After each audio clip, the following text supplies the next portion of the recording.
लोकांसाठी उचललेले अस्त्र म्हणजे लोकशस्त्र न्यूज। नाशिक जिल्ह्यातील नांदगाव तालुक्यातील बोलडाण येथील जवळकी शिवारात संशयित गोमांस विक्री होत असल्याची गोपनीय माहिती पोलिसांना मिळाली।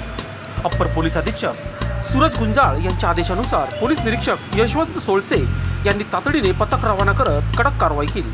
या कारवाई दरम्यान पोलिसांनी तब्बल 105 किलो संशयित गोमांस, तराजू काटा, कुऱ्हाड, सुरे, चाकू, लाकडी बोंडके आणि इतर साहित्य जप्त केले।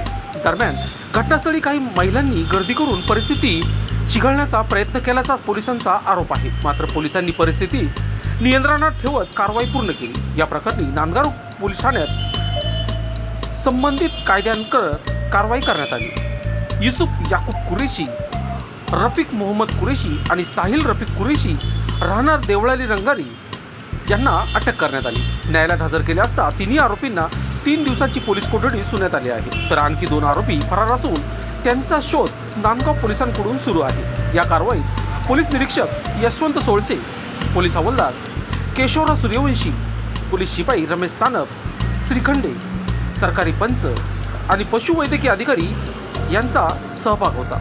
या कारवाईसाठी बजरंग दल आणि विश्व हिंदू परिषद कार्यकर्त्यांचे सहकार्य लाभल्याचे सांगण्यात आले। पोलिसांच्या या कारवाईमुळे तालुक्यात चोरीछुप्या पद्धतीने सुरू असलेल्या अवैध कत्तलीवर आळा बसणार का, याकडे आता नागरिकांचे लक्ष लागले आहे।